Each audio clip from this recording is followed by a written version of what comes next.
วันนี้บรรยากาศที่วัดแปลกๆนะพระไม่อยู่20 องค์โยมเลยมานั่งเผชิญหน้าหลวงพ่อ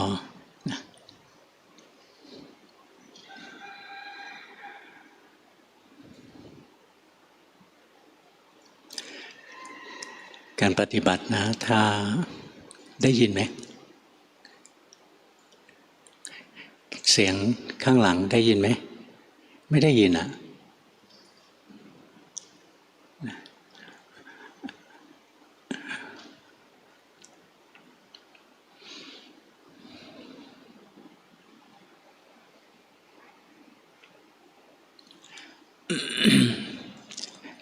ได้ยินแล้วนะ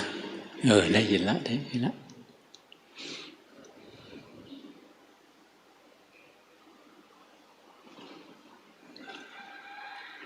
ธรรมะเป็นของสำคัญนะของมีคุณค่ามากเป็นศาสตร์ที่สอนเราให้รู้ทำยังไงเราจะมีชีวิตโดยไม่ทุกข์ที่จริงศาสตร์อื่นๆจำนวนมากแล้วเขาก็ตอบคำถามเนี้ยทำไงจะไม่มีความทุกข์อย่างหมอเขาก็รักษาโรคฝ่ายปกครองศาสตร์อย่างรัฐศาสตร์เนี่ยปกครองยังไงให้คนไม่มีความทุกข์ให้คนมีความสุขร่มเย็นเป็นสุขอะไรศาสตร์สาขาต่างๆเศรษฐศาสตร์อะไรทำไงเศรษฐกิจจะดีคนจะได้มีความสุขนี่จริงๆแล้วสิ่งที่เป็นโจทย์สำคัญในชีวิตของพวกเราของคนทั้งหลายทำยังไงจะมีความสุขพระพุทธศาสนานะก็ตอบโจทย์อันนี้เหมือนกันคนอื่นเขาก็ตอบศาสนาอื่นก็ตอบเหมือนกันแต่คำตอบมันแตกต่างกันไปใครชอบใจคำตอบอันไหนก็ไปยึดถืออันนั้นเมื่อก่อนหลวงพ่อรู้จัก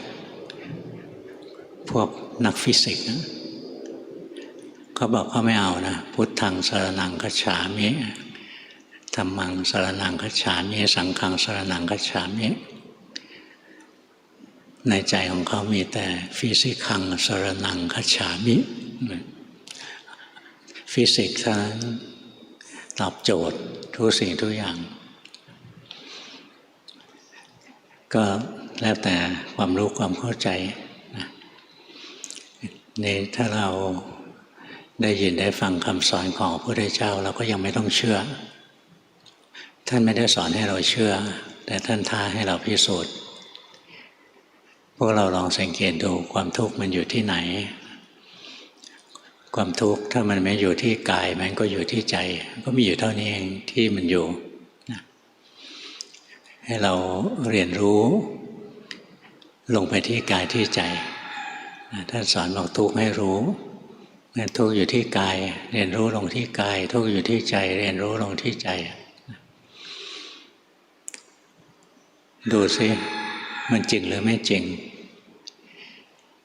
อย่างเรามีสติรู้เนื้อรู้ตัวจิตใจอยู่กับเนื้อกับตัวไว้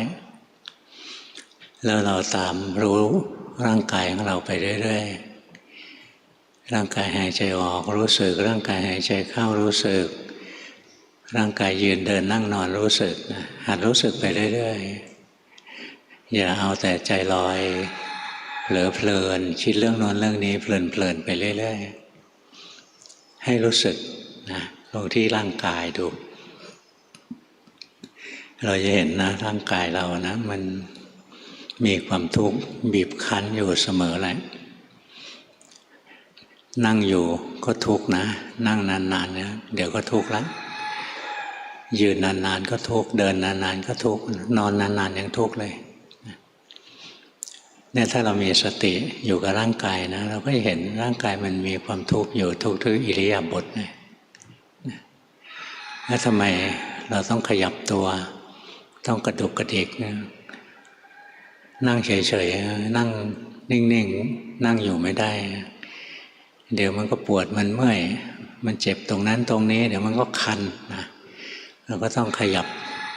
ไปเกาตรงโน้นตรงนี้แก้คันแก้ทุกข์ในความเป็นจริงแล้วอย่างร่างกายเรานะมันแสดงความทุกข์ให้เราเห็นได้ตลอดเวลาแต่เราละเลยที่จะรู้ที่จะเห็น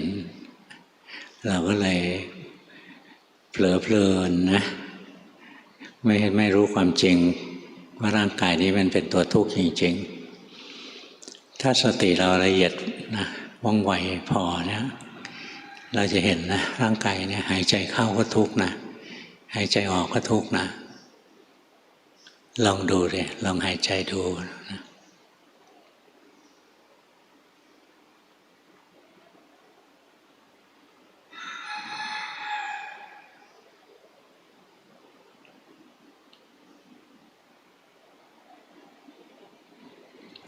รู้สึกไหมการหายใจก็เป็นภาระนะ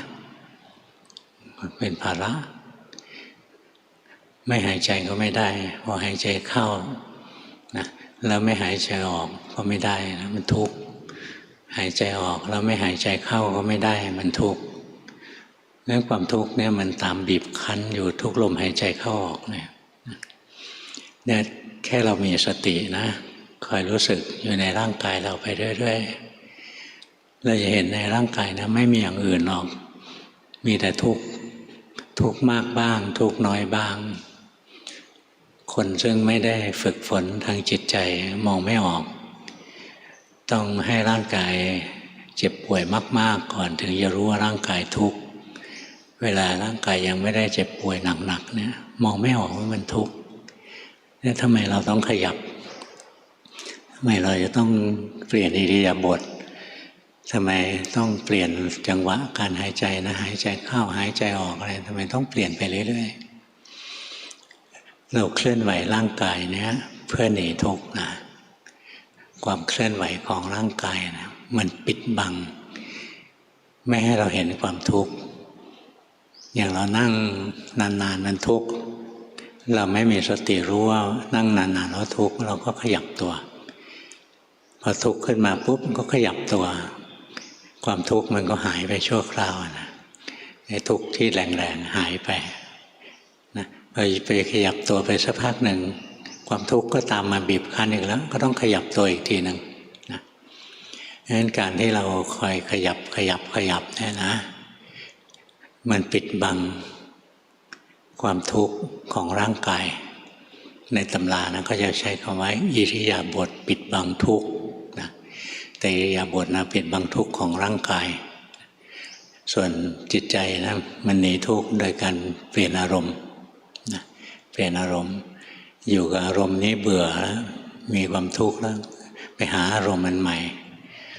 นี่อยู่กับอารมณ์มันไหนนะมันก็ไม่มีความสุขจริงอะทั้งที่เป็นอารมณ์ที่ดีพิเศษวิโสมากมายเราไปอยู่กับอารมณ์นั้นนานๆใจมันก็เบื่อนะอยากเปลี่ยนอารมณ์อีกแล้วหิวอารมณ์มันใหม่ใจก็วิ่งพล่านแสวงหาอารมณ์ไปเรื่อยๆทางตาทางหูทางจมูกทางลิ้นทางกายทางใจเนี่ยมันหิวนะมันหิวอารมณ์เพื่ออะไรเพื่อมันจะได้ไม่ทุกข์เปลี่ยนอารมณ์ซะอย่างเราฟังเพลงหนึ่งนะเพราะถูกใจฟังครั้งที่หนึ่งก็เพราะสองก็เพราะนะฟังที่ครั้งที่100นะไม่เพราะละเบื่อละรำคาญพอได้ยินแล้วรำคาญเลยอย่างเมื่อก่อนจำได้ไหมตามวัดนะชอบเปิดเพลงสวดมนต์ของทิเบตเข้าวัดไหนก็เปิดนะแรกๆก็ฟังแหมมันเพราะจังเลยฟังไปฟังมาเมื่อไหร่จะเลิกฟังสักทีเมื่อไหร่จะเลิกเปิดเพลงนี้ที่รำคาญนะเราก็ต้องไปแสวงหาอารมณ์ใหม่นะไปฟังอย่างอื่นแทนอะไรเงี้ยเรามีแฟนอยู่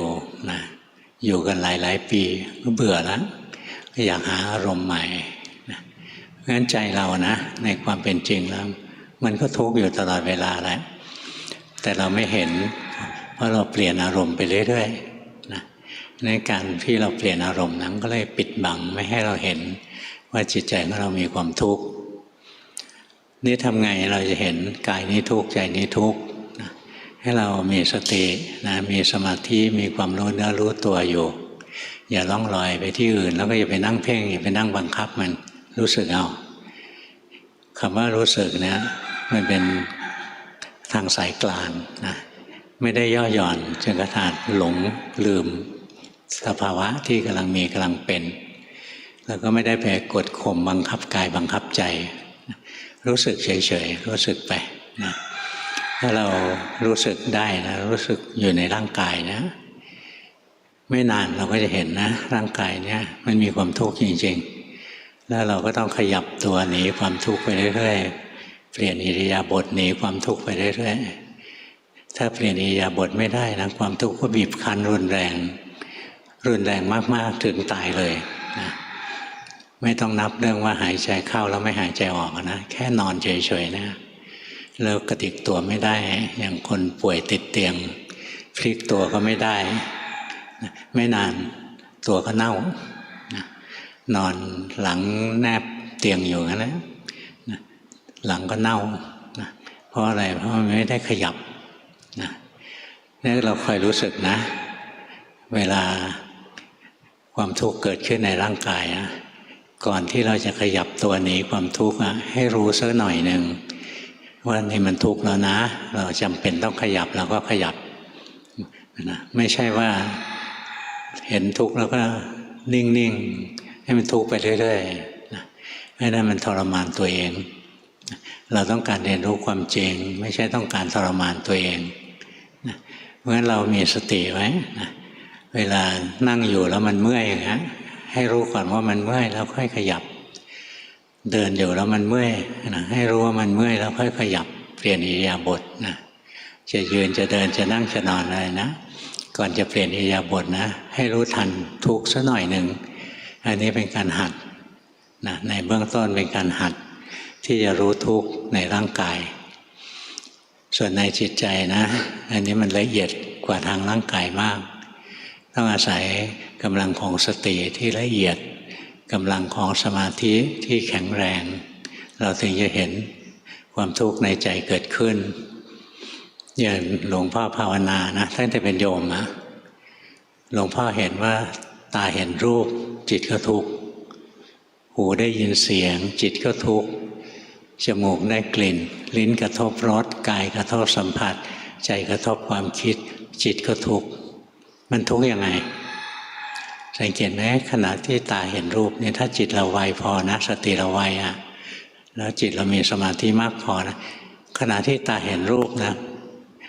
ตากระทบรูปความสั่นสะเทือนนะเกิดขึ้นที่จิตนะตาเห็นรูปปุ๊บสะเทือนเข้ามาที่จิตหูได้ยินเสียงนะก็เกิดความสั่นสะเทือนขึ้นที่จิตจมูกกระทบกลิ่นนะใจก็กระเทือนขึ้นมานะกระเทือนขึ้นที่จิตเพราะฉะนั้นจิตนะไหวกระเพื่อม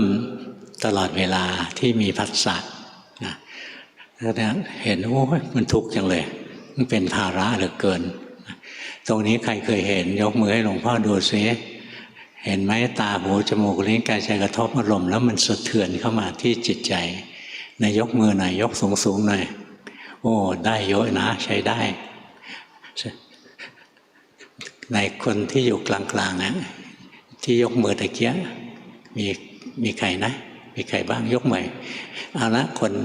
ยืนให้หลวงพ่อดูสักคนสิ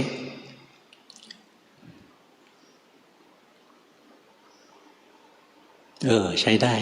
นะเห็นจริงๆไม่ได้มโนบางคนถามตอบชั่วอะไรเพราะจำได้นะจำได้แต่สภาวะมันไม่เห็นนะมันใช้ไม่ได้หรอกต้องเห็นจริง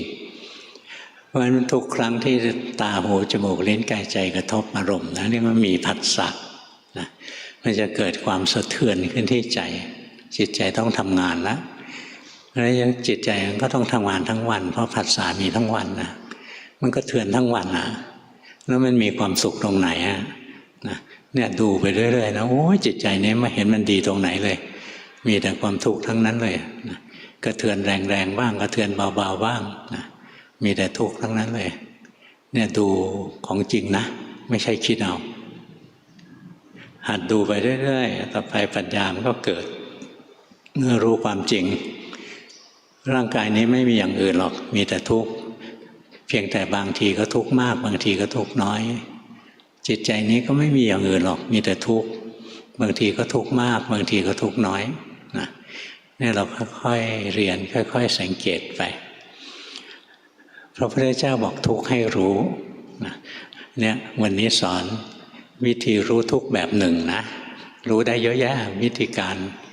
แต่ละคนทำได้หลากหลายแต่ที่พูดให้ฟังเนี่ยแบบง่ายๆนะลองนั่งนานๆเลยทุกข์หรือสุขนะไม่ต้องแกล้งถามตัวเองเลยว่านั่งนานๆแล้วทุกข์หรือสุขไม่ต้องคิดหรอกนั่งไปเดี๋ยวก็ทุกข์ให้ดูนะตอนวันที่6 กุมภาพันธ์ 2525หลวงพ่อไปเรียนกับหลวงปู่ดูลครั้งแรกนะท่านสอนให้ดูจิตหลวงพ่อก็มาหัดดูนะนั่งรถไฟกลับมาจากสุรินทร์นะนั่งดูมาเรื่อยๆนะดูไปค่อยๆแยกไปนะทีแรกดูว่าจิตอย่าดูท่านบอกให้ดูจิตไม่อยากดูจิตอยู่ตรงไหนเนาะก็รู้ว่าจิตต้องอยู่ในร่างกาย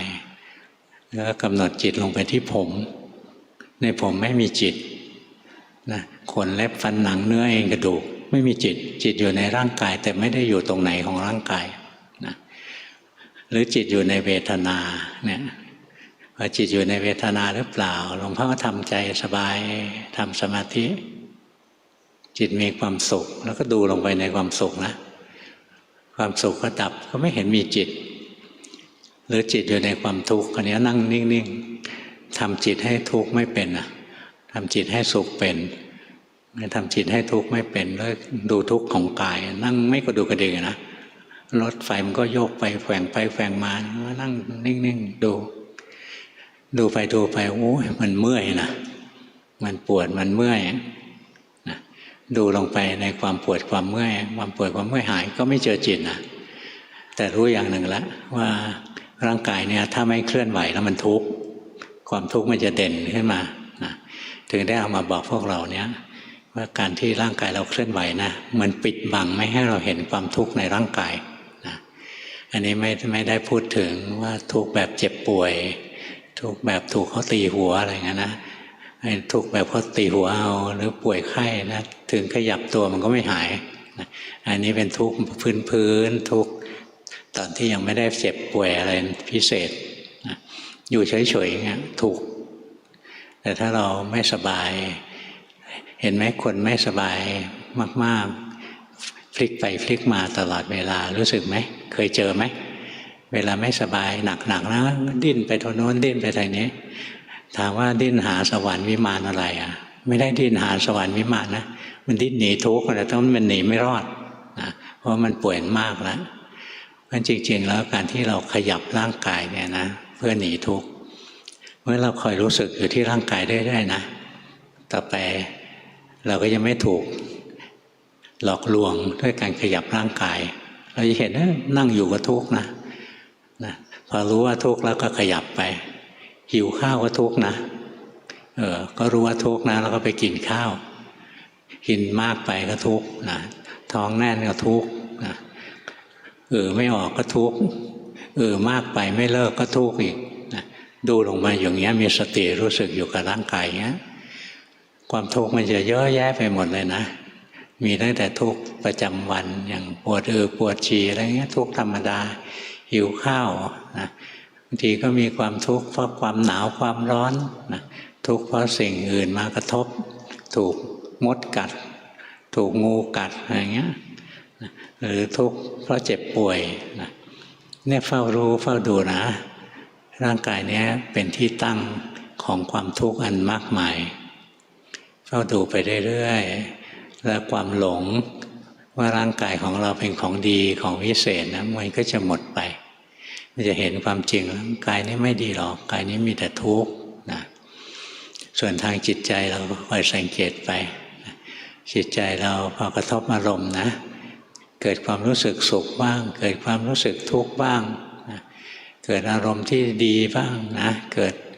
โลภโกรธหลงบ้างอะไรเนี่ยเราจะเห็นมันทำงานไปเรื่อยๆมันเปลี่ยนไปเรื่อยๆอันนี้เป็นวิธีดูทุกข์ของจิตอีกแบบหนึ่งนะดูเราเห็นนะว่า เดี๋ยวก็ร่างกายจิตใจเดี๋ยวก็สุขเดี๋ยวก็ทุกข์เดี๋ยวก็เฉยเฉยเดี๋ยวก็ดีเดี๋ยวก็โลภเดี๋ยวก็โกรธเดี๋ยวก็หลงนะหาที่พึ่งที่อาศัยไม่ได้เลยนะอย่างเราทำสมาธินะจิตเรามีความสุขมีความสงบนะแต่ถ้าเรามีสติปัญญานะเราก็จะเห็นนะความสุขความสงบจากการนั่งสมาธิก็ไม่เที่ยงเหมือนกันนะหรือเราชอบใครสักคนนะเราก็ไปจีบเขาอย่างเงี้ยจีบมาได้แล้วนะมีความสุขอะความสุขนั้นอยู่ชั่วคราวเดี๋ยวก็เฉยๆแล้วก็นานๆไปกลายเป็นทุกข์ซะอีกแล้วนะเนี่ยเราวิ่งหาความสุขมาตอบสนองจิตใจเราแทบเป็นแทบตายความสุขมันอยู่ชั่วคราวแล้วมันก็หายไปนะจิตใจเราต้องเหน็ดเหนื่อยมากมายนะในการแสวงหาความสุขจิตใจเราเหน็ดเหนื่อยมากมายในการวิ่งหนีความทุกข์นะแต่สุดท้ายหาความสุขความสุขก็ไม่อยู่กับเราจริงหนีความทุกข์ก็หนีไม่รอดจริงนะเนี่ยดูอย่างนี้เนี่ยวิธีที่จะเจริญปัญญานะด้วยการดูกายหรือดูจิตนะไหมแต่ละอย่างนะมันทำได้หลากหลายนะมีลูกเล่นแปลวๆเลยแต่ละคนนะไม่จำเป็นต้องเหมือนกันนะไม่จำเป็นต้องเหมือนกันตรงนี้แหละที่ครูบาอาจารย์ท่านบอกว่าทางใครทางมันนะแต่ในหลักน้ำหลักอันเดียวกันที่พระพุทธเจ้าสอนคือทุกข์ให้รู้นะนี่ทุกข์ให้รู้เนี่ยบางท่านก็รู้กายก่อนบางท่านก็รู้จิตก่อนบางท่านรู้กายโดยการมองในมุมนี้อีกท่านหนึ่งมองอีกมุมหนึ่งมองคนละมุมกันแต่สุดท้ายก็คือเห็นว่ากายเป็นทุกข์นะคนที่อ่านจิตอ่านใจโดยจิตโดยใจนะบางทีก็มอง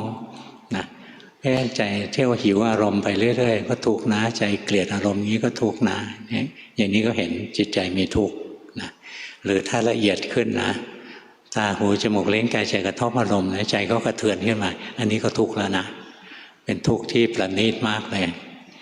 หลวงพ่อเคยเห็นในตัวนี้ตั้งแต่เป็นโยมนะใจที่ไหวเนี่ยตาหูจมูกลิ้นกายใจกระทบอารมณ์นะใจมันไหวขึ้นมาแล้วมันพอมันเห็นตัวนี้สะเทือนขึ้นมานะมันตามรู้ตามดูไม่เลิกอ่ะดูอยู่เป็นเดือนเลยนะโอ้ยทรมานมากนะทุกข์เหลือเกินนะแต่ไม่รู้ว่าจะพ้นจากจุดตรงนี้ได้ยังไงนะวันหนึ่งก็ขึ้นไปกราบหลวงพ่อพุธนะเดือนธันวาเนี่ย1 ธันวามันเป็นวันที่วัดป่าสารวัตรนะก็จะมีงานวันบูรพาจารย์นะญาติโยมก็มาเต็มศาลาเลยหลวงพ่อพุธก็เตรียมตัวจะไปสอนหลวงพ่อเข้าไปหลวงพ่อขอโอกาสถามท่านนะบอกผมเห็นนะจิตมันกระทบอารมณ์แล้วมันสะเทือนทั้งวันไม่มีแต่ทุกข์อ่ะทำยังไงเนี่ยผมทนไม่ไหวแล้วนะมันเครียดมากเลยกลางวันก็เห็นกลางคืนก็เห็นนอนหลับอยู่ยังเห็นเลยนะ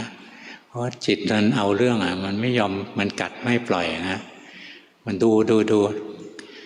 หลวงพ่อพุธท่านก็พยายามแก้ให้นะท่านบอกว่านั่นแหละการปฏิบัติพอถึงขั้นละเอียดมันก็เหลือแต่ยิบยับอยู่อย่างนั้นแหละเหลือแค่นั้นแหละมันไม่มาทุกข์ใหญ่ๆโตๆอะไรอย่างที่เราเคยเห็นนะแค่จิตมันไหวมันก็ทุกข์แล้วนะฟังแล้วมันแก้ไม่ตกอ่ะก็มันทุกข์อ่ะนะมันอยากหาที่พักสักหน่อยนะให้ดูทั้งวันทั้งคืนถึงท่านจะบอกว่ามันเป็นเรื่องธรรมดาการปฏิบัติพอถึงขั้นละเอียดแล้วก็เห็นจิตมันไหวยิบยับมีแต่ทุกข์อ่ะแต่เราอยากหยุดพักบ้างมันเหนื่อยเต็มทีแล้วนะดูทั้งวันทั้งคืนมาเป็นเดือนนะท่านพยายามแก้ให้นะเป็นร่วมชั่วโมงนะพระก็มาตามอยู่เรื่อยบอกได้เวลาต้องไปเทศแล้วนะได้เวลาแล้วมาตามเป็นระยะนะบอกคนมารอเยอะแยะเลยท่านบอกเอาไว้ก่อนพวกที่นั่งเต็มศาลานะมาฟังธรรมะมาฟังเทศตามประเพณีแต่หลวงพ่อปฏิบัติจริงๆนะคนเดียวก็น่าสนใจว่าคนที่ฟังพอพระเทศจบสาธุถามว่าเทศอะไรไม่รู้นะท่านบอกนั่งแก้กรรมฐานเนี่ยสำคัญท่านแก้จนท่านเหนื่อยนะท่านเหนื่อยมากเลยจิตหลวงพ่อมันไม่รู้ว่ามันไม่ลงอ่ะมันรู้สึกทุกข์จนสยดสยอง ในส่วนก็ต้องบอกท่านนะว่านิมนต์หลวงพ่อไปเทศเถอะนะเดี๋ยวผมหาทางแก้เอาเองท่านก็เลยไปกลับมาบ้านนะหลวงพ่อเขียนจดหมายไปถามหลวงตามหาบัวหลวงตามหาบัวสมัยโน้นน่ะเราเขียนจดหมายไปถามธรรมะท่านนะท่านก็เขียนตอบเคยเขียนไปถามท่านหลายครั้งอยู่นี่คราวนี้ไปถามท่านเนี่ยมันจะแก้ยังไงจิตมันกระเทือนแล้วมันทุกข์อยู่ทั้งวันทั้งคืนเนี้ยท่านก็ตอบมาสั้นๆนะบอกว่าเราเพิ่งไปทำตามาท่านไปผ่าต้อนะเราเขียนหนังสือยาวๆไม่ได้นะเอาหนังสือไปอ่านเอาเองให้หนังสือทำเตรียมพร้อมมาเล่มหนึ่งเป็นหนังสือเล่มหนานะหลวงพ่อเป็นคนไม่ชอบอ่านหนังสือเทศทั่วๆไปนะอ่านพระไตรปิฎกนี่ได้ยินได้เห็นหนังสือโตๆแล้วเมื่อไหร่เราจะเจอคำตอบเราสงสัยจุดเดียวนะให้หนังสือมาทั้งเล่มนะไหนท่านให้เราก็ต้องอ่านนะเอาหนังสือวางบนโต๊ะลงกราบคิดถึงท่านหยิบหนังสือมาเปิดพวกหน้านั้นเลยหน้านั้นคือการตอบปัญหาที่ว่าใจมันกระเทือนทั้งวันทั้งคืนนะคำตอบของท่านนะก็บอกว่าการปฏิบัติพอถึงขั้นละเอียดเหลือแต่ยิบยับเหมือนที่หลวงพ่อพุธบอกอะเราถอนใจเลยนะไม่ได้ผลแน่คำตอบเนี้ยยังไม่ตอบโจทย์เรามันทุกข์อย่างเงี้ยเราจะผ่านมันยังไงมีแต่ว่าทนไปนะวันนั้นจะไปทำงานนะขึ้นรถเมล์ไปรอรถเมล์อยู่รถยังไม่มาหลวงพ่อก็เห็นใจมันทำงานทุกข์นึกขึ้นมาว่าเหนื่อยเต็มทีแล้ววันนี้ทำสมาธิหน่อยดีกว่าไม่ได้ทำมานานแล้วเดินปัญญารวดเลยนะไม่ยอมทำสมถะยืนอยู่ที่ป้ายรถเมล์นะหายใจเข้าพุทหายใจออกโทนับ 1หายใจเข้าพุทหายใจออกโทนับ 2นะหายใจไม่กี่ทีนะจิตรวมจิตรวมลงไปนะร่างกายเราก็ไม่มีโลกข้างนอกก็ไม่มีเหลือแต่จิตดวงเดียวนะพอจิตถอยออกจากสมาธิ จิตมันเย็นฉ่ำนะเหมือนลองวิกเอนเลยเหมือนช่วงลองวิกเอนมีความสุขเราก็รู้ว่าแทบเขกหัวตัวเองเลยเรารู้ทุกข์ตลอดเวลาเนี่ยเราเจริญปัญญาตลอดเวลาโดยไม่ยอมให้จิตพักไม่ได้ทำสมถะนะมันก็ทุกข์จนกระทั่งจิตมันรับไม่ไหวเพราะฉะนั้นการที่เราจะดูทุกข์ของกายก็ดีดูทุกข์ของจิตก็ดีนะถ้าดูรวดเดียวเลยไม่ได้ให้จิตทำสมาธิไม่ได้จิตพักเลยนะถึงจุดหนึ่งมันทนไม่ไหวนะดูกายก็ทนไม่ไหวดูจิตนะหยาบพอดูได้แต่พอถึงขั้นละเอียดนะมันดูไม่ไหวมันไหวยิบยับทั้งวันทั้งคืนมันทรมานนะเพราะฉะนั้นถ้าเราเกิดสภาวะนั้นขึ้นมานะเราก็กลับไปทำสมถะเคยทำสมถะแบบไหนแล้วจิตสงบจิตสบายก็ทำอย่างนั้นให้จิตได้พักผ่อนเนี่ยหลวงพ่อนะทำสมาธิทำสมถะมาตั้งแต่เด็กนะทำอยู่22 ปีแล้วมันไม่ได้อะไรนะเลยจิตลึกๆยุคก่อนนะจิตลึกๆมันดูถูกสมาธิพอมันเจอหลวงปู่ดูลนะเจริญปัญญาแล้วโอ้มันพัฒนาเร็วนะแล้วก็เลยไม่ทำสมาธิเลยผ่านไปนานๆเนี่ยกำลังของสมาธิที่สะสมไว้หมดนะมันเดินปัญญาต่อไม่ได้จริงแล้ว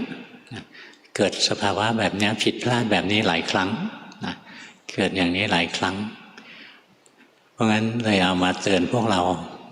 นะถึงเราจะเจริญปัญญาดูทุกข์ของกายหรือดูทุกข์ของจิตนะแบ่งเวลาไว้ถึงเวลาก็ทำความสงบเข้ามาบ้างนะให้จิตใจได้พักผ่อนไม่ใช่ดูทุกข์ตะพื้นตะพือไปนะเรียกตะบี้ตะบันดูนะสุดท้ายจิตมันจะทนไม่ไหวนะเหมือนดูทุกข์ของกายดูทุกข์ของจิตนะไม่ได้ดูตลอดเวลานะดูพอสมควรแล้วก็น้อมจิตเข้ามาพักผ่อนเป็นระยะไปนะให้แค่เราเดินสองขานะขาซ้ายนะก้าวไปขาขวาหยุดอย่างเงี้ยนะสองขาต้องทำด้วยกันนะต้องเดินด้วยกัน คือเดินสมาธิกับเดินปัญญานะเดินสลับกันไปนะค่อยๆทำถึงเวลาก้าวขาซ้ายตรงนั้นนี่เดินปัญญาเสร็จแล้วก็หยุดขาซ้ายก็หยุดใช่ไหมขาขวาก้าวทำสมาธิอะไรเงี้ยสลับกันไปเดินแต่ขาซ้ายข้างเดียวหรือเดินแต่ขาขวาข้างเดียวคงกลิ้งอยู่ที่นั้นไปไหนไม่ได้นะเพราะฉะนั้นการปฏิบัตินะต้องให้พร้อมทั้งสมถกรรมฐานและวิปัสสนากรรมฐานพระพุทธเจ้าท่านถึงสอนบอกว่าธรรมะที่ควรเจริญด้วยปัญญาอันยิ่งคือสมถกรรมฐานและวิปัสสนากรรมฐานธรรมะมันมีสี่ตัวใช่ไหมทุกข์สมุทัยนิโรธมรรคทุกข์ให้รู้สมุทัยให้ละนิโรธทำให้แจ้งมรรคทำให้เจริญมรรคมีองค์8ท่านย่อลงมานะมีครั้งหนึ่งท่านเทศนะไอ้สิ่งที่ต้องเจริญหรือตัวมรรคนะ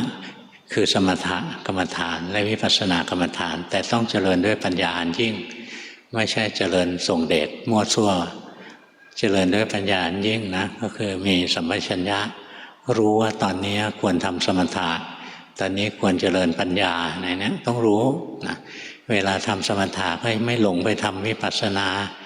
เวลาทำวิปัสสนาก็ไม่หลงไปทำสมถะนะรู้ว่าเรากำลังทำอะไรอยู่ทำเพื่ออะไรอยู่นะ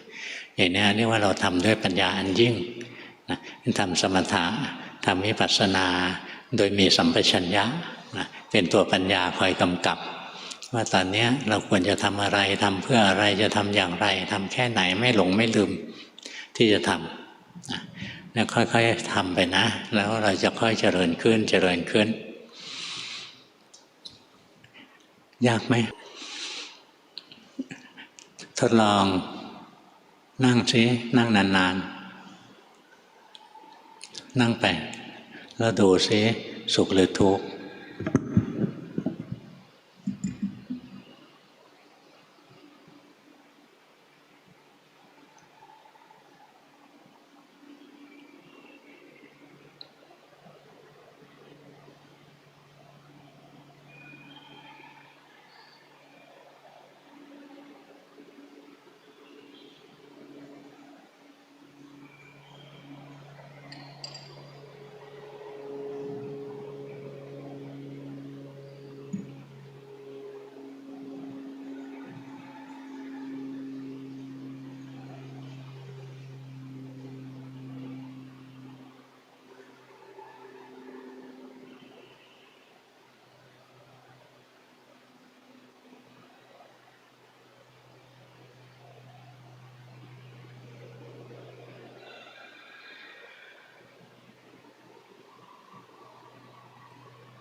พอแล้วนั่งเป็นตัวอย่างหน่อยเดียวเท่านั้นนะ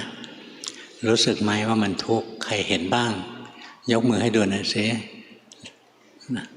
เนี่ยพวกที่เห็นพวกที่ยังไม่เห็นลองไปนั่งให้นานกว่านี้นะแล้วยังไงความจริงมันก็ต้องปรากฏเรามีสติรู้สึกกายไปเรื่อยๆอย่างเงี้ยเดี๋ยวความจริงของกายก็ต้องปรากฏความจริงของมันก็คือทุกข์นั่นแหละไม่ใช่อย่างอื่นหรอกนะแล้วถ้าจะดูจิตดูใจนะสังเกตไปจิตใจมันทำงานทั้งวันทั้งคืนมีแต่ทุกข์เท่านั้นนะค่อยๆดูค่อยๆสังเกตไปนะการปฏิบัตินะหลวงพ่อก็ได้แต่บอกวิธีให้พวกเราก็ต้องทำเอาเองอย่างได้ยินบอกว่าอิริยาบถปิดบังทุกข์เนี่ยเราไม่เคยสนใจจะดูนะเคลื่อนไหวส่งเดชไปทั้งวันนะแล้วบอกไม่เห็นทุกข์สักทีเลยเพราะมันหนีทุกข์ไปเรื่อยๆมันจะไปเห็นทุกข์ได้ไงต้องรอจนกระทั่งไม่มีแรงจะหนีทุกข์เช่นป่วยหนักๆอะไรเงี้ยขยับตัวไม่ได้นะอันนั้นถึงจะรู้สึกว่าทุกข์นี่เราไม่ต้องรอให้เจ็บหนักขนาดนั้นหรอกนะอยู่ในชีวิตธรรมดาเนี่ยถ้าจะดูเมื่อยมันใช้เวลาพวกเรารู้สึกไหมในตัวเราเนี่ยมันคันมันมีจุดที่คันตรงนั้นตรงนี้อยู่เรื่อย ลองดูซิคันมีไหมมีคันไหมพอพูดปุ๊บคันปั๊บเลยรู้สึกไหมแต่ที่ผ่านมาไม่รู้สึกว่าคันแล้วทุกข์นะคันปุ๊บ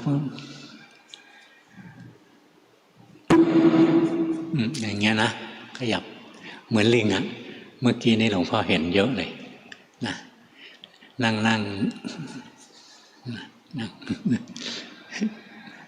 ขยับถ้ามีสติอยู่กับร่างกายนะรู้สึกไปไม่นานเราก็จะเห็นความทุกข์นะร่างกายมีแต่ทุกข์มีสติรู้สึกจิตไปเรื่อยๆไม่นานเราก็จะรู้สึกว่าจิตนั้นก็เป็นตัวทุกข์นะมีความทุกข์อยู่ตลอดเวลาเนี่ยเฝ้ารู้เฝ้าดูถ้ารู้ทุกข์เมื่อไหร่ก็เป็นอันละสมุทัยเมื่อนั้นสมุทัยคือตัวความอยากนะเรารู้สึกไหมเรารักร่างกายเรามากหวงแหนมากนะเนี่ยเรามีตัณหามีโลภะนะเหนียวแน่นอยู่ในร่างกาย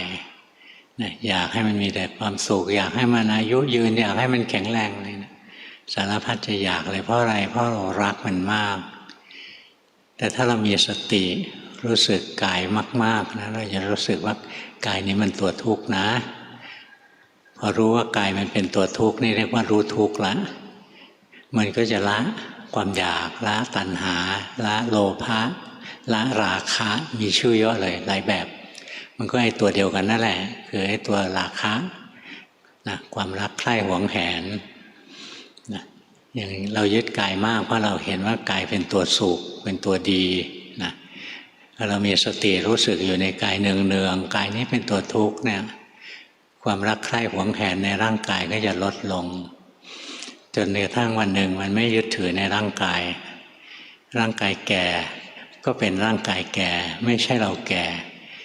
ร่างกายเจ็บก็เป็นร่างกายเจ็บไม่ใช่เราเจ็บร่างกายตายก็เป็นร่างกายตายไม่ใช่เราตายนะร่างกายจะเป็นยังไงมันก็ไม่ใช่เรานะดูยังไงมันก็ไม่มีเรานะ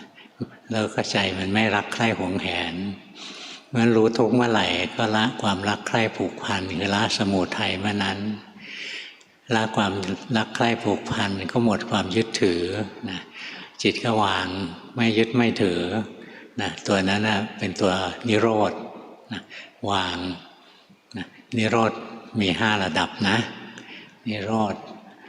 วางเพราะสมถะวางเพราะวิปัสสนาวางเพราะอริยมรรควางเพราะอริยผลแล้วก็นิโรธสูงสุดคือพระนิพพานนะนี่เราไม่ต้องแจกแจงเยอะเราดูจากของจริงๆไปนะใจมันไม่ยึดกายนะแล้วมันสบายขึ้นไหมหรือมันทุกข์มากขึ้นนะถ้ากายไม่ใจมันไม่ยึดร่างกายนะมันก็สบายหมดภาระส่วนใหญ่ไปเลยนะวันๆหนึ่งเนี่ยภาระหนักเลยเรื่องร่างกายเนี่ยนะต่อไปก็ดูจิตใจไปเห็นจิตใจเป็นตัวทุกข์นะเรียกรู้ทุกข์มันก็ละสมุทัยละความรักใคร่หวงแหนในจิตใจนะก็วางตรงที่วางนั่นแหละคือตัวนิโรธนะปล่อยวางได้เป็นนิโรธนะเนี่ยแล้วเราจะเข้ามาสู่จุดนี้ได้นะด้วยการที่ทำสมถะวิปัสสนาไปเรื่อยๆเราจะทำสมถะในเวลาที่ควรทำคือตอนไหนจิตไม่มีแรงจิตฟุ้งซ่านจิตเหน็ดเหนื่อยทำสมถะตอนไหนจิตมีเรี่ยวมีแรงแล้วก็ออกมารู้ความจริงของกายออกมารู้ความจริงของจิตใจนะสลับกันไปเรื่อยๆจนกระทั่งในที่สุดมันจะรู้ทุกข์แจ่มแจ้งมันจะละความรักใคร่หวงแหนผูกพันในกายในใจนะมันจะปล่อยวางความยึดมั่นถือมั่นในกายในใจแล้วก็ไม่หยิบฉวยอะไรขึ้นมายึดถืออีกนะตัวนั้นแหละคือที่สุดของทุกข์ที่สุดของทุกข์นะก็อยู่ตรงที่เราสามารถวางความถือมั่นในกายในใจนี้ได้เคยมีคนไปถามพระพุทธเจ้านะเทวดานะเคยไปถามด้วยนะว่าอะไรเป็นคำสอนรวบยอดของท่านอะไรเป็นคำสอนรวบยอดในพระพุทธศาสนาขอให้ท่านพูดในประโยคเดียว พระพุทธเจ้าตอบบอกว่ามีพูดได้นะประโยคเดียวก็พูดได้สัพเพธัมมานารังอภินิเวสายะธรรมทั้งหลายทั้งปวงไม่ควรยึดมั่นถือมั่นเนี่ยเป็นหัวใจคำสอนของพระพุทธเจ้าคำว่าธรรมทั้งหลายทั้งปวงก็คือรูปธรรมนามธรรมนะไม่ใช่สิ่งที่ควรยึดมั่นถือมั่นคือกายกับใจเรานี่แหละไม่ควรยึดมั่นถือมั่นแล้วมันยึดมั่นถือมั่นเพราะมันไม่รู้ว่ากายนี้คือทุกข์จิตนี้คือทุกข์มันก็เลยรักใคร่หวงแหนเข้าไปยึดมั่นถือมั่นถ้าเราทำสมถะวิปัสสนาเรื่อยๆไปนะมันรู้ความจริงกายนี้คือตัวทุกข์จิตนี้คือตัวทุกข์มันก็หมดความรักใคร่หวงแหนหมดความยึดมั่นถือมั่นนะตรงที่ไม่ยึดถือสิ่งใดนะนั่นแหละคือคำสอนรวบยอดของพระพุทธเจ้านะถ้าใครเขาถามเราว่าอะไรเป็นแก่นคำสอนที่แท้จริงนะก็คือทำทั้งหลายทั้งปวงไม่ควรยึดมั่นถือมั่นนะวิธีที่ไม่ยึดมั่นถือมั่นได้ก็คือต้องรู้ทุกข์นะจนกระทั่งมันละสมุทัยนะละความรักใคร่หวงแหนแล้วก็มันก็ปล่อยวางนะมันก็พ้นทุกข์กันตรงนั้นแหละนี่คือคำสอนทั้งหลายทั้งปวงนะทั้งหมดทั้งสิ้น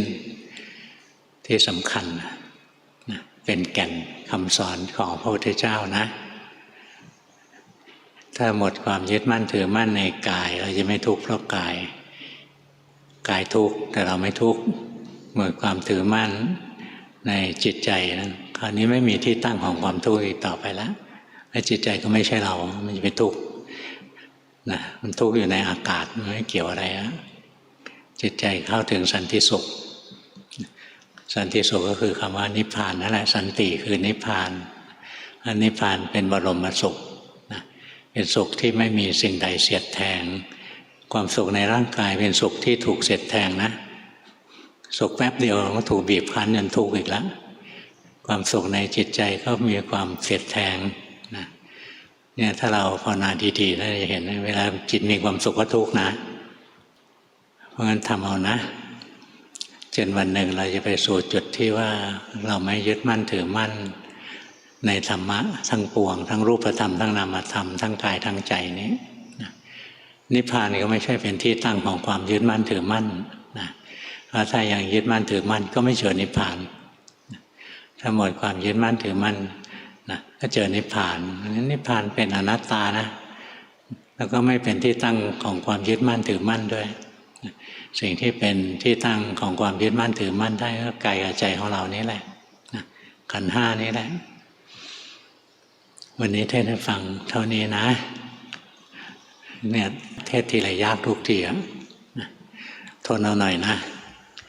ทนเอาหน่อยค่อยๆทำไปค่อยๆปฏิบัติไปแล้ววันหนึ่ง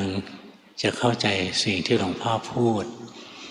สิ่งที่หลวงพ่อมาสอนนะหลวงพ่อไม่ได้มโนขึ้นมานะไม่ได้กางตำรามาสอนนะหลวงพ่อภาวนาเอาอยู่กับครูบาอาจารย์ได้ยินได้ฟังได้ลงมือทำนะไม่สงสัยอะไรก็เอามาบอกพวกเราลองทำดูหัดใหม่ๆหัดรู้สึกตัวรู้กายรู้ใจนะทุกข์มันก็น้อยลงสั้นลงอะไรอย่างเงี้ยนะรู้สึกชีวิตมีความสุขมากขึ้นมากขึ้นต่อไปพอปัญญาแก่กล้านะก็พบว่าความสุขจริงๆไม่มีแต่ทุกข์มากกับทุกข์น้อยถ้าเห็นว่ากายนี้ใจนี้มีแต่ทุกข์มากกับทุกข์น้อยนะมันก็จะวางแล้วล่ะมันก็จะละสมุทัยได้ละความรักใคร่หวงแหนในร่างกายจิตใจได้ก็ปล่อยวางได้นะก็จะเข้าใจว่าโอ้พระพุทธเจ้าสอนธรรมะมาตั้งมากมายนะก็เพื่อมาสู่จุดนี้แหละ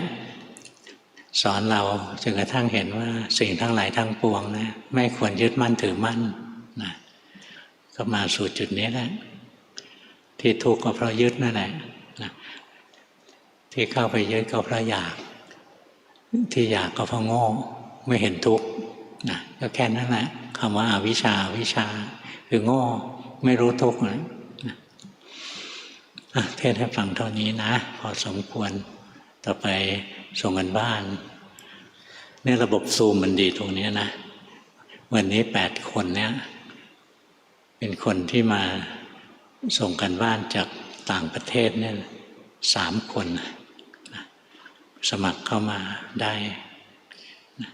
หลายประเทศเบอร์ 1มีความสุขกับการภาวนามากขึ้นนิสัยดีขึ้นเพ่งน้อยลงจิตเป็นอิสระ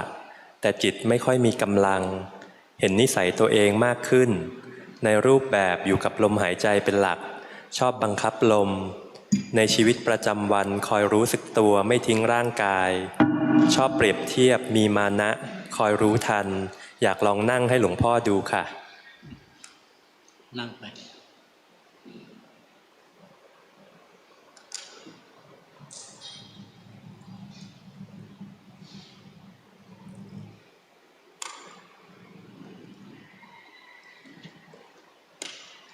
หลงแล้ว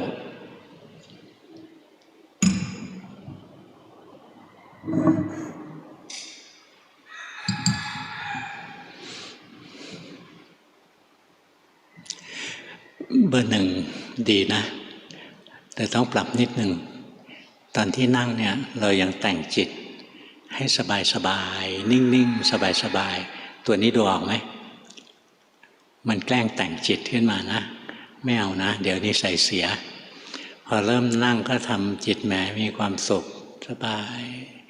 มันเหมือนคนติดยาเสพติดนะแล้วยาเสพติดตัวเนี้ยชื่อสมาธิชื่อฌานนะฌานเนี่ยเป็นยาเสพติดตัวร้ายเหมือนกันนะจะนั่งแล้วแหมเพลินไปเรื่อยๆเสียเวลาอย่าแต่งจิตให้มันสบายอย่างนั้นนั่งทำด้วยจิตธรรมดาเอาใหม่ตรงนี้ไม่ใช่จิตธรรมดาตรงนี้ตึงเกินไปนั่งไปเบอร์ 2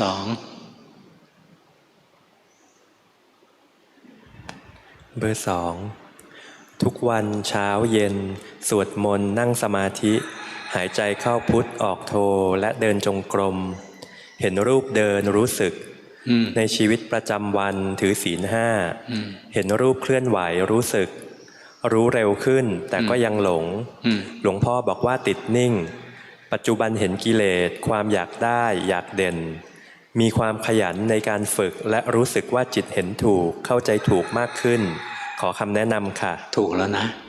ทำถูกแล้วไปทำอีก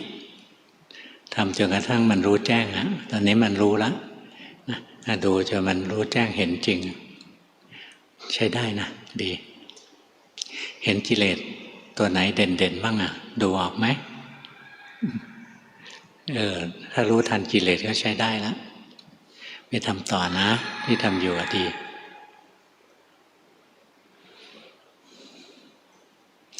เบอร์ 3ก็ใช้ได้นะไม่ต้องตื่นเต้นเบอร์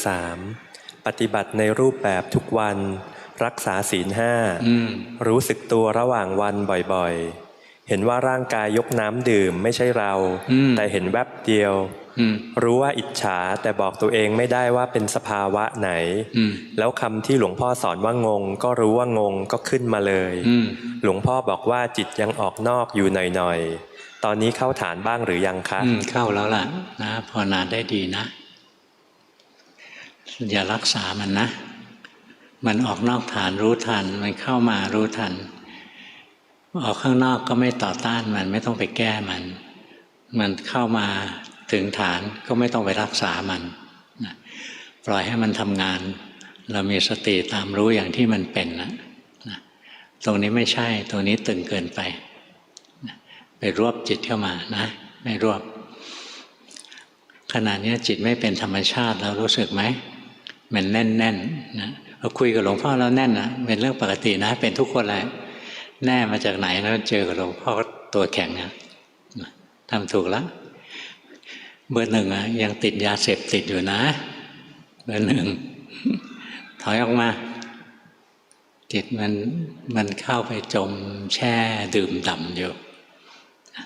มันจะเนิ่นช้าไปเบอร์ 4ทำในรูปแบบด้วยการนั่งสมาธิดูลมหายใจเช้าเย็น30 นาทีเห็นร่างกายลากลมเข้าออกจิ จิตเป็นผู้รู้ เห็นความคิดแทรกเข้ามา พอรู้ทันความคิดนั้นจะดับจิตจะอิสระ เห็นกายใจชัดขึ้น ระหว่างวันรู้อิริยาบถรู้สัมปชัญญะใช้ลมเป็นฐานเห็นจิตถูกความคิดครอบบ่อยขอหลวงพ่อแนะนำต่อค่ะทำถูกแล้วล่ะทำถูกแล้วทำไปอีกนะทำจนมันพอใช้ได้นะทำไปเบอร์ 4รู้สึกไหมชีวิตจิตใจเราเปลี่ยนแปลงไปเยอะแล้วนะดีนะเดิมมันพลุงพลังอะไรเยอะแยะนะตอนนี้มันคลายออกไปเยอะแล้วเบอร์ 3มันเกร็งอยู่แล้วรู้สึกไหมคนไหนที่หลวงพ่อชมว่าดีนะเกร็งทุกคนนะจะเสียไปอาทิตย์หนึ่งนะบางทีนะมันจะอยากดีตลอดเนี่ยไม่ต้องอยากดีเบอร์ 4ใจลอยทราบไหม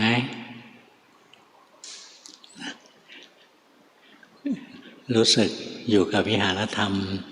อยู่แบบสบายไม่ได้อยู่แบบตึงๆนะเบอร์ 4มันแรงไปขนาดนี้รู้สึกให้มันสบายกว่านี้หน่อยหนึ่ง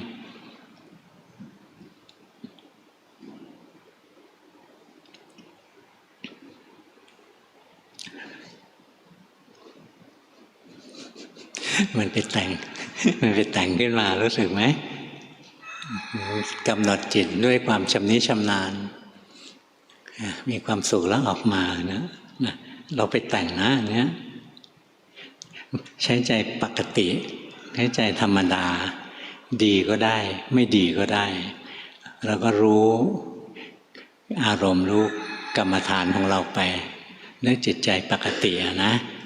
แล้วมันจะพัฒนาง่ายแต่ถ้าเราไปแต่งจิตให้ผิดธรรมดาอันนี้มันจะพัฒนายากขึ้นนะ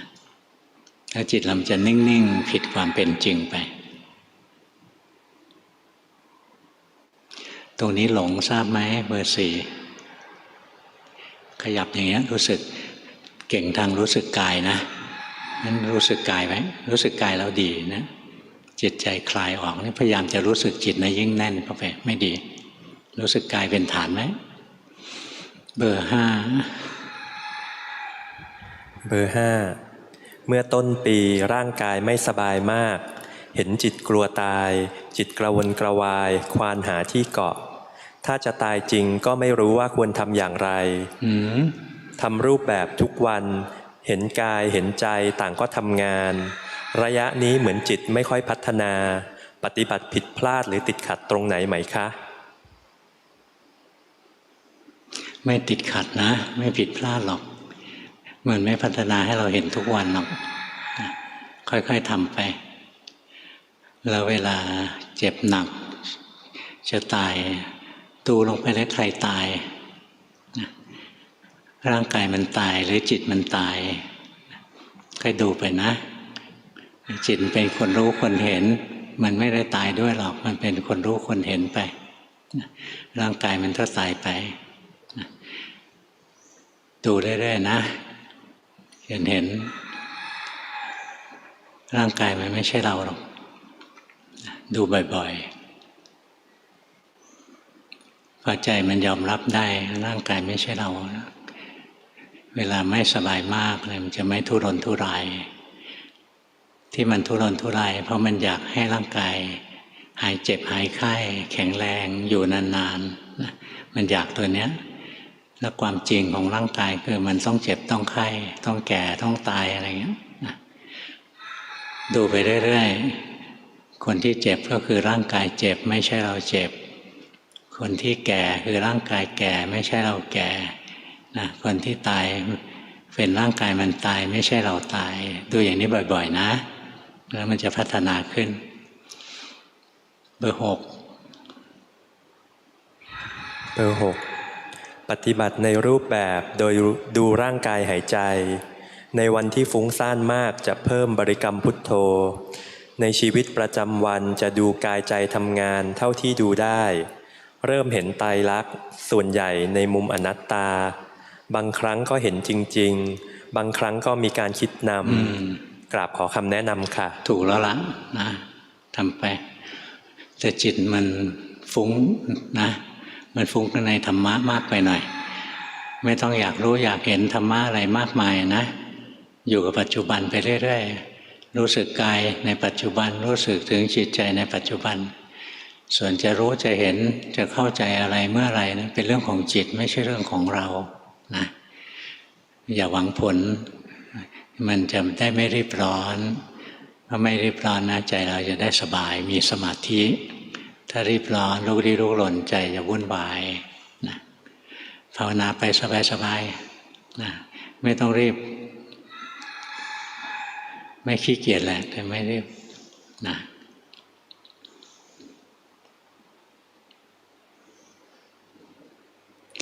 เบอร์ 7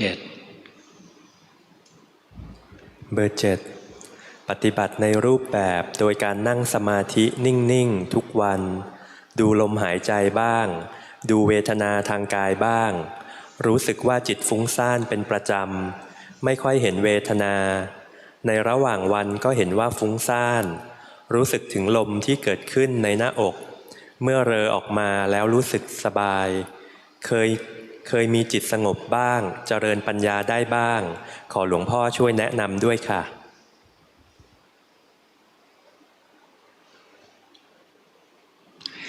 เวลาเรารู้ลมหายใจนะ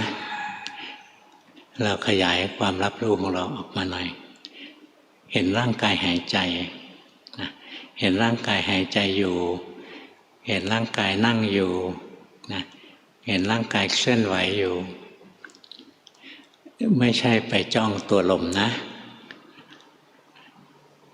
รู้สึกว่าร่างกายกำลังหายใจเนี่ยรู้สึกอย่างนี้ไปเรื่อยๆใจมันจะสบายกว่านี้อันนี้เราไปโฟกัสลงไปที่ลมมากไปหน่อยถ้าแค่เห็นร่างกายหายใจนะใจมันจะเบาสบายสงบง่ายเนี่ยตรงนี้รู้สึกไหมใจมันกว้างขึ้นพอไปดูลมนะมันจะบีบจิตลงไป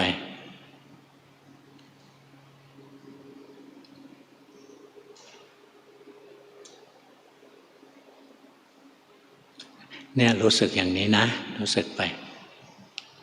จำได้ยังจำได้ไปทำเอานะอย่างนี้จะสบายขึ้นนะแต่เมื่อกี้มันจงใจรู้กว้างๆมากไปนิดนึงโมหะแทรกเข้ามารู้สึกไหมมันเบลอๆไปนิดนึงรู้ด้วยใจปกติเห็นตัวนี้หายใจเห็นตัวนี้เคลื่อนไหวด้วยใจปกตินะ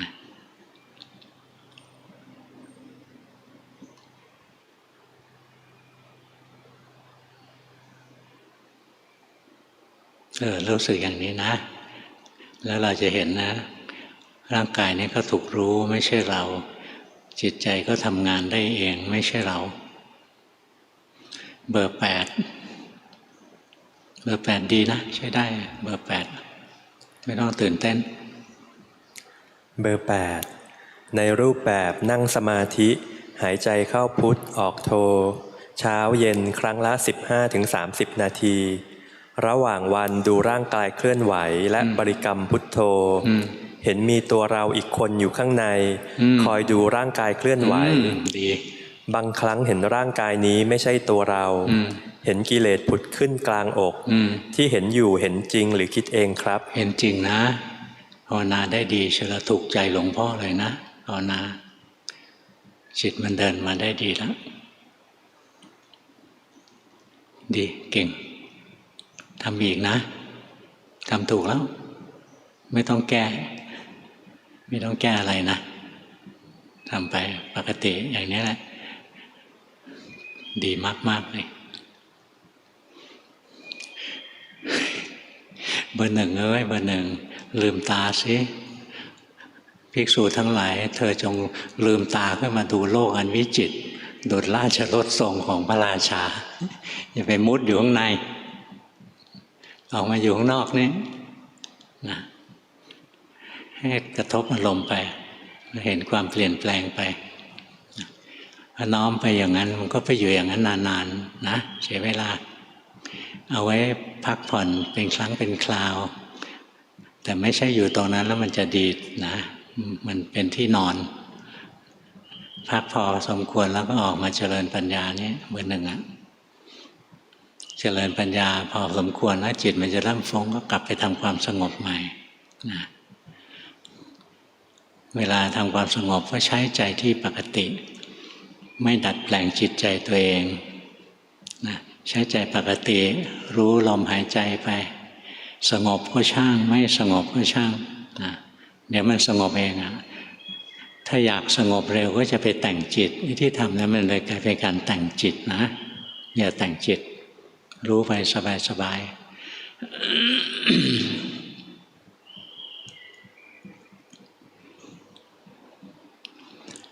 เชิญกลับบ้าน